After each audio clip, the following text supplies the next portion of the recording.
Hello class. In this video, we will be exploring optimization problems. That's when we use calculus to solve problems which involve finding a local maximum or a local minimum. And I'll be showing you how to use your CAS calculator to answer these types of questions. Here we have 5 general steps that you can use when answering optimization questions. And we'll spend a bit more time later on in this video talking about these 5 steps. But for now, I want to get into the question before us. So let's give this question a read. It says the base for a table lamp is in the shape of a cylinder with one end open. The volume of the base must be 1,000 centimeters cubed. Find the radius of the base such that the surface area of the base is at a minimum. These questions are notorious for being just very intimidating, and you read that and you're like, where on earth do I even start? Well, I'm a very simple person and I like to start very simply. So let's just give it a read and do what we can. The best advice you'll ever receive in maths, just do what you can. Alright, so the base for a table lamp is in the shape of a cylinder with one end open. Well, you know what? I can draw a cylinder. So that's going to be our first step. Let's draw a cylinder. And with the power of technology, here is one right there. Perfect. Step 1 complete. We're doing a fantastic job. Next, we need to find the volume of the cylinder, which must be 1,000 centimeters cubed. So the volume of the cylinder must be 1,000 centimeters cubed. Well, for our second step, let's just write down what the volume of a cylinder is. Well, we know that the volume of a cylinder is simply going to be the base of the cylinder, which is a circle. So the area of the base is going to be pi r squared. So it's going to be the area of the base times the height. So pi r squared times height. The next thing that we're going to do is realize that this must be 1,000. So let me just rewrite this as 1,000 equals pi r squared h. Perfect. Step 2 complete. Let's keep on reading. Next, it's asking us to find the radius of the base such that the surface area of the base is at a minimum. Well, I see the word surface area, and well, let me just write down the surface area of the cylinder. Notice that I'm just doing what I can. I'm not, freaking out. I'm just doing what I can. So I'm right now going to write the surface area for the cylinder. So this surface area. Okay, this is where it's important to note that one end is open. So one end is open, so this end right here, let's say that this is open. So if we're writing down the surface area, that means we're only going to consider the base of it. So the area of the base is just going to be the area of a circle, so pi r squared. And then we're going to plus the round bit here, which is simply going to be the circumference of my base. So that's going to be 2 pi r multiplied by h, because it's just a rectangle and it's just like finding the area of the rectangle. And so that's what it's going to be there. Perfect. So we have now figured out what the surface area is going to be for our cylinder. Now, it's important to note that we're trying to find the surface area at a minimum. Whenever you see the word minimum, that means we're trying to find the local minimum, the stationary point. At the stationary point, our derivative is 0. So therefore, we're going to differentiate our surface area. So we want to differentiate this thing before us. But at the moment, that isn't possible. And the reason why it isn't possible is because we have too many variables. We have r, so we have r, but we also have h. So we have 2 variables. We have r and we have h. We only want 1. We can only differentiate with regards to 1. We're not doing multivariable calculus yet. We can only differentiate in regards to 1. Okay, so how can we do that? We're obviously going to have to write this so that my h is in terms of r. Well, that's very doable because right here, we could rearrange this volume so that we have h equaling something in terms of r. So let's do that. So let's divide this side by pi r squared, and let's divide this side by pi r squared. When we do that, this will go away with this, and I'm going to be left with 1,000 over pi r squared, which is equal to h. Perfect. Now what I can do is I can shove that h into this. And by doing that, I'm going to have surface area only in terms of r. Let me show you how that's going to work. So I'm going to go, my surface area is going to be equal to pi r squared plus 2 pi r. Now I know that my h equals this, so I can put this into my h spot. So it's going to be 1000, oh, that's some ugly zeros right there, but who cares, over pi r squared, like that. Perfect. Now you can notice that everything is in terms of r. So instead of writing SA, I want to be a bit more professional. I want to write that this is my surface area in terms of r, S of r. Let's now tidy this up just a bit. So we're going to get S of r is going to be equal to what? It's going to be pi r squared plus, now I'm going to multiply these, so it's going to be 2000 pi r over pi r squared. Then this will die with this r will die with that. So that means I'm going to be left with S of r is equal to pi r squared plus 2000 over r. Let me scroll down, and let me also note that you could probably do this in less steps, but I don't want to lose anyone between the steps, so I'm just doing it painstakingly slow. Now what we want to do is we want to differentiate this. Now, if we want to differentiate this, I never want things in my denominator, so I want to bring it upstairs. So I'm going to rewrite this as S of r is equal to pi r squared plus 2000 r to the negative 1. Now that it's up there, I can differentiate. And let's just stop and reflect. Why am I differentiating my surface area and not my volume? The reason being is because the question says I need to find the radius of the base such that my surface area is at a minimum. So the reason I am differentiating my surface area is because it's told me that I want to find my surface area at the minimum. Okay, so let's come back down here. Let's now differentiate this. Differentiate. So it's going to be 2 pi r minus 2000 r to the negative 2. All right, very good. Now that we've differentiated it, we want to find where my minimum occurs. So we want to find where my minimum occurs. We know that my minimum occurs when I have when my minimum occurs, it's a stationary point. My minimum is a stationary point. My local minimum is a stationary point. And we know that my stationary point has a gradient of 0. So therefore the derivative is 0. So I'm going to set my derivative equal to 0. And I want to solve this for r to find where this local minimum is occurring. R negative 2. Now, it's actually going to be easier for me, we spoke about this in class, to have my r down here. All right, let's now rearrange this to solve it for r.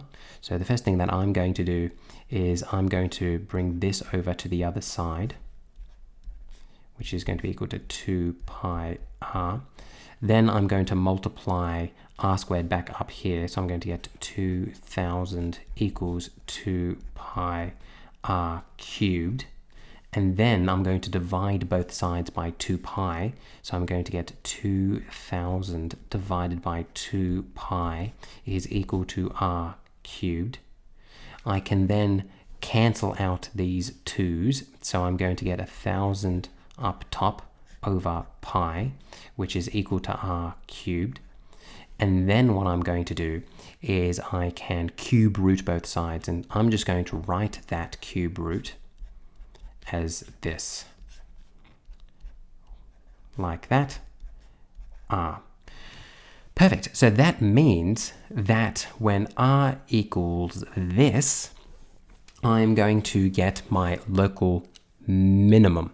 So what I have just found is what my radius has to be in order to get a minimum surface area. That is what I have just done. But now I need to double check the nature of this turning point, which is going to be a bit of a pain. I'm going to have to double check the nature of this turning point. And the way that I'm going to have to do that is by using one of these tables. So right here, let me bring this up. Let me do this. What I now need to do is figure out the nature of the turning point. Stationary point. I need to figure out the nature of the stationary point. So remember, this will be r, this will be my derivative, this will be my shape. I know that I'm going to be dealing with this. Another way I could write this would be 10 over pi 1/3, because the cube root of 1,000 is 10, and I'm just going to keep my cube root for my pi. I know at this point I'm going to get 0. Perfect, and I know that the shape of that will just be a straight line. But now I need to figure out a point before and a point after, and this is where we're going to use our CAS calculator. So let's get that open.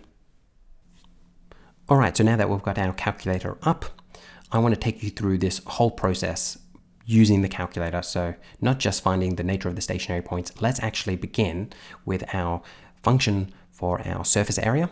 So let's begin by defining that. So we're going to define our S of R, which is pi multiplied by R squared plus 2,000 over R. And let's do that. So that is now defined. If we now want to differentiate that, we would go menu, we would go calculus, and we would get the derivative. I want to derive with respect to R, and I'm going to put in S of R. I hit enter, and there is our derivative. And as you can see, that's what we got here, 2 pi R minus 2,000 R squared in our denominator there. Perfect. Now what we want to do is we want to solve for the stationary points. So we go solve, we type in solve, then we type in our derivative. So actually what I might do here is I might just say let's define g of R to be equal to my derivative. That would just make our lives easier as we go on. So I've just defined my derivative to be g. So now what I can do is say let's solve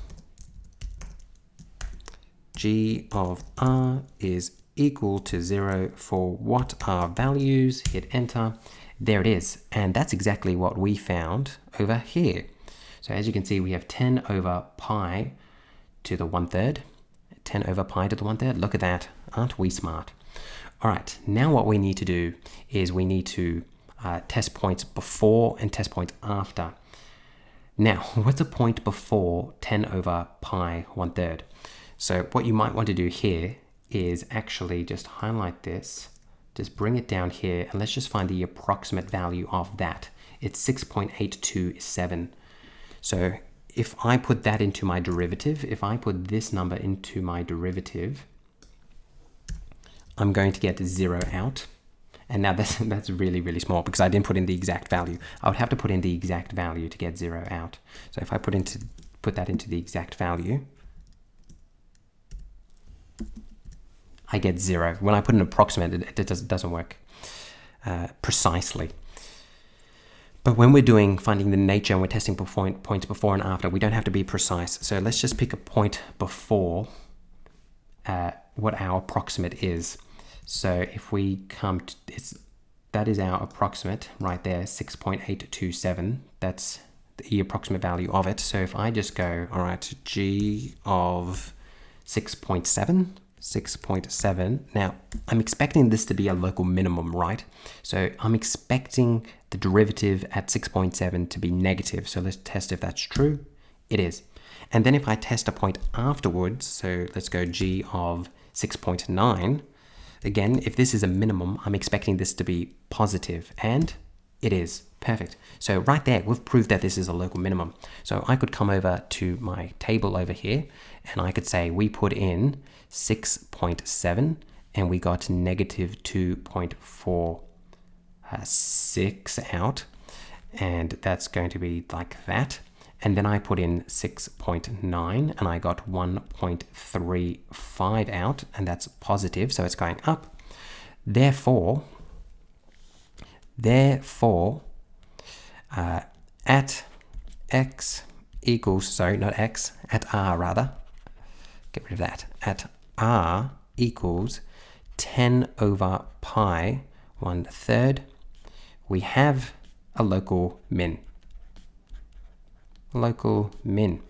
Perfect. So we have now answered this question. So let's now go over here, and we could put a little sentence together which answers it. So here is our little sentence. It's not that little, is it? It's kind of big. It says the following. So let me just bring this up. Bring it up here. Let's read it. When the radius of the cylinder is r equals this, remembering that this is the same as this, I just simplified it a little bit by making 1,000, the cube root of 1,000 is 10, so just changing that a little bit. The surface area is a minimum. So let's read that again. When the radius of the cylinder is this, the surface area is a minimum. And that, you have to make sure that your final statement addresses what the question says. So if we come up here in the question, whoops, not too far up, it says find the radius of the base such that the surface area of the base is a minimum.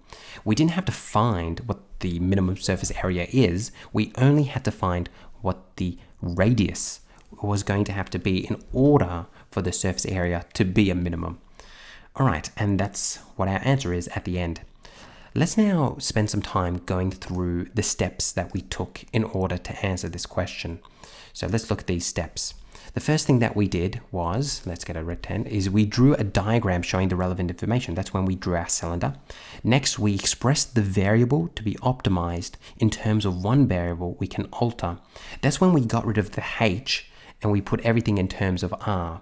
So that was when we got rid of the h here and put everything in terms of r, and we had to do some manipulation of this right here. That was our second step. Next, we found the derivative and hence found the stationary points. We checked to see if it was a maximum or min if required. So that's when we did finding the nature of the stationary point. We did that. And finally, check that you've answered the question giving the required information. We did that as well. So we've gone through all the steps. Hopefully this video has been useful to you, and you can see what great working out we did. We used our CAS, so hopefully you're feeling a bit better using your CAS. But that is the end of the video. If anything here has been challenging, please reach out to me.